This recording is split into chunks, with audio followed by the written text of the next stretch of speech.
Hi, I'm Gabriela. In today's episode, I want to tackle 3 myths about learning Spanish that might be holding back your conversation skills. The most common one is you need to be fluent to have a conversation. Another one that leads students to down the path of excessive textbook use is you must learn all the grammar first. And finally, the myth that fuels all insecurities.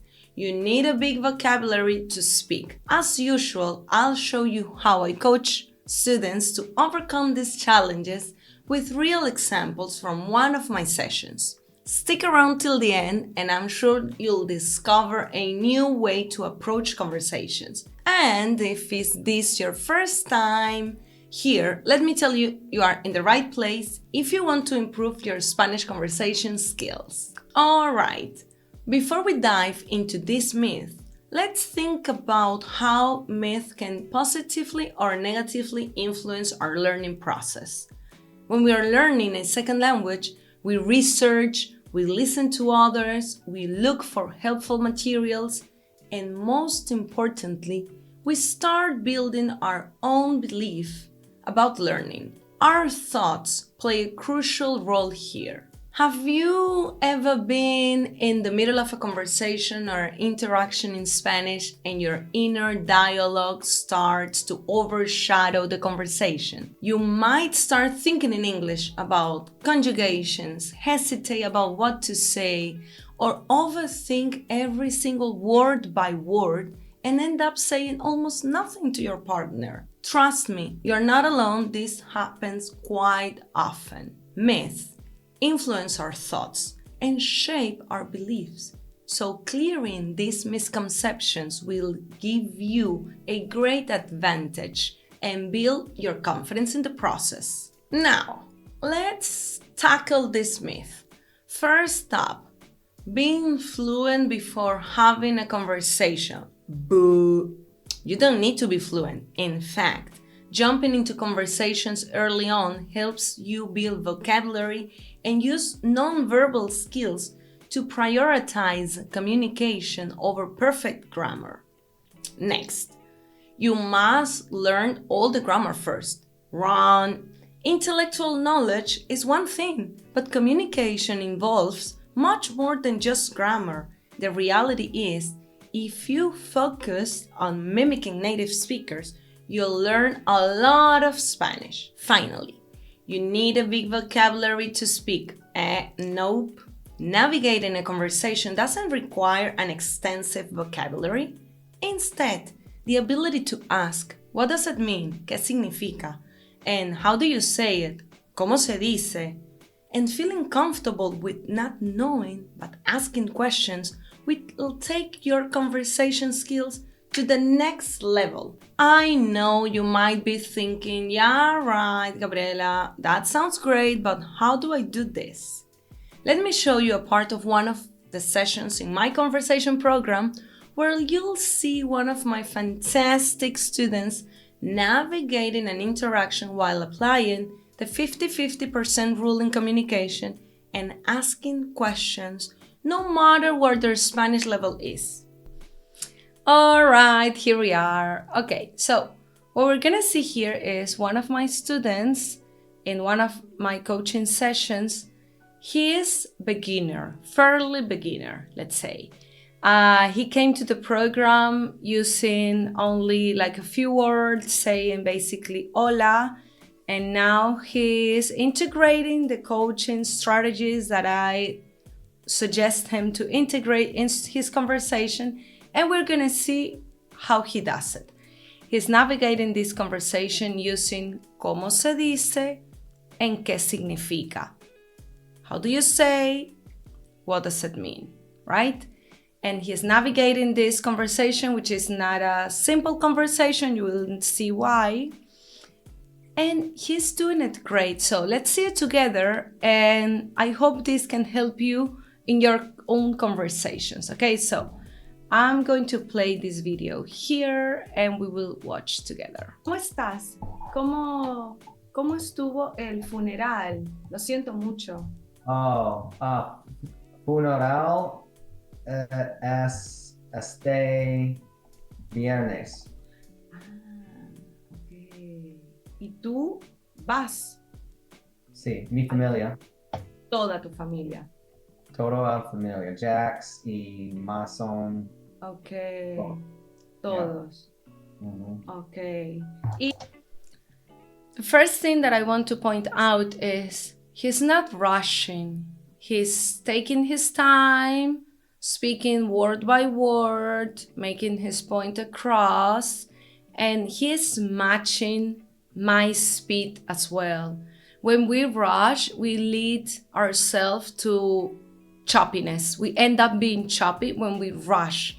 So sometimes our thoughts are stronger and faster than the real skill that we have to for articulation and pronunciation and thinking in Spanish to just shoot words here. Okay, so that's one thing that he's doing great. ¿Y cómo se sienten? Oh, sienten. Sí, Triste un poco, claro, claro. but bien. Bien. Ok. ¿Cómo se dice stepmom? Madrastra. Madrasta. Mi madrasta. Madrasta. Okay, here I want to say that when I say madrastra, I did it right. And then when I do the spelling, I did it wrong. So, madrastra. Madrasta. Mi Madrastra.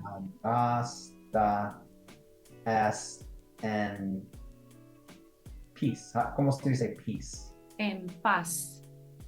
En paz. Ahora. Qué bueno.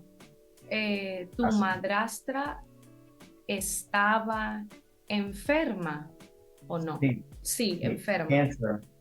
Oh, no. Pancreatic cancer. Ah, sí, no. Yeah. El cáncer es muy, muy doloroso y lento. Lento. ¿Qué significa lento? Lento. O lento. Lento. ¿Qué significa lento? One thing that he's doing wonderful here is not only asking qué significa lento, it's doing the back and forth. When I say lento, he repeats after me, lento. And it's like a dance, you know? Lento, lento, lento. ¿Qué significa lento? Once he makes sure that he gets the word, he owns the word, then he really asks, ¿qué significa? That's great. Slow. Sí. Muy lento. Muy lento. ¿Cuántos años con cáncer tu madrastra? No 2 años. Menos de 2 años. Menos de 2 años. Un año y 6 meses. 1 año y medio. 1 año y medio. Ah, wow. Entonces fue rápido. Rápido. Fue rápido. Rápido. Wow. Yeah. Ay, pobre, lo lamento mucho. No. So, mi padre es bien. Está bien. Está bien. Ok. Yeah. Bueno. Pero solo ahora. Claro. Bueno, contigo, con tu familia, un poco. Sí. Yes. Yeah. Sí.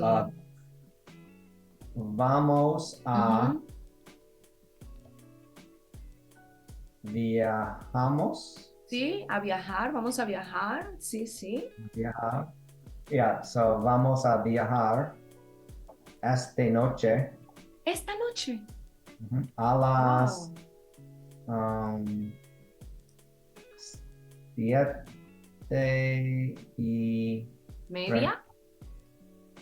Yeah. 7:30. 7:30. Okay, so asking cómo se dice and qué significa, it's one thing. The other thing is when you ask for something, make sure that you're using that word and trying to use it as much as possible in the same conversation and try to circle back to that word because it will increase your chances to get that word like stick in your mind in the future. As he did it with lento, lento, sí, lento, blah, blah, blah. Okay, let's move to the other video because I want to show you the 50% rule in communication and how you can use it in your own conversation.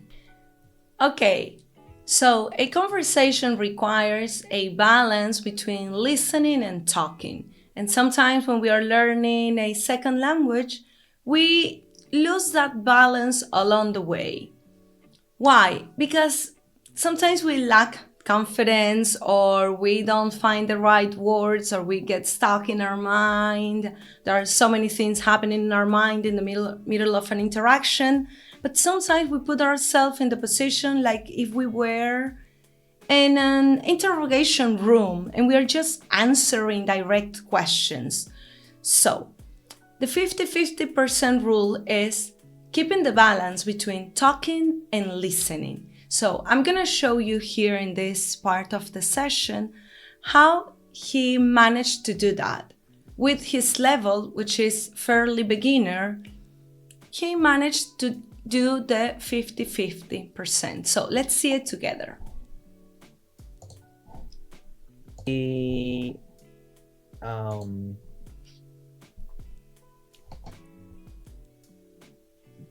haces hoy? Hoy, espera, hoy voy a tomar una cerveza. ¿Vas a tomar una cerveza? En la playa. En la playa. ¡Woo! Sí, sí, sí. En la Salud. playa. Sí. Café. No. ¿Y agua? Yeah. ¿Y tú qué haces hoy? ¿Tienes planes? ¿Qué haces hoy? Planes. Yo. Vamos a mi mamá día. Entonces mi papá anoche, ¿cómo se dice? Bonfire. Anoche. Fogata. Fogata. Fogata. Con mi familia. ¡Wow! Mejor hermana y ella esposo. ¿En serio?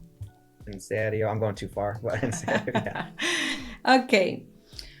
One tip for doing this, I don't know if you noticed, but you can go back and pay extra attention to this part, is I don't know if you're familiar, but the ones that are learning through grammar and textbooks, maybe you have noticed that when you have a question, a sentence, you answer that question using part of the sentence. It's like you recycle part of the structure and use it back in the answer.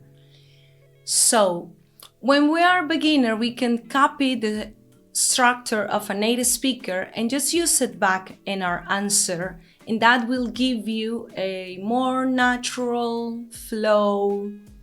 And you will also not only imitate chunks, and we speak in chunks, you're gonna like copy a lot of things. But not only that, also to integrate this 50-50% rule when you're a beginner, you can recycle the question. It's like you don't need to come up with a new idea immediately after. It's like, ¿qué haces tú hoy? Well, voy a tomar cerveza. You talk, you make fun of it, and then you ask back. ¿Qué haces? That's what I did. ¿Qué haces tú hoy? And then you engage. And it makes you feel like it's more natural, as I said. So, yeah, try to integrate this in your conversations and let's see how it goes. Let's go back to the other video and yeah, let's do that. All right. Learning Spanish with the goal of communicating is fantastic. But it's important to align your actions with this goal and steer clear of negative self-talk or silly myth that can shake your confidence. My best advice is to find an approach that matches your learning style and create a safe space where making mistakes and speaking up are part of the process. I know it's not easy, but it's definitely possible. Thank you so much for watching this video. It really means a lot. Please share your thoughts. I learn a lot from your comments. And don't forget to hit those thumbs up for me. Let's spread this video to more people and see you the next time. Ciao, ciao, ciao.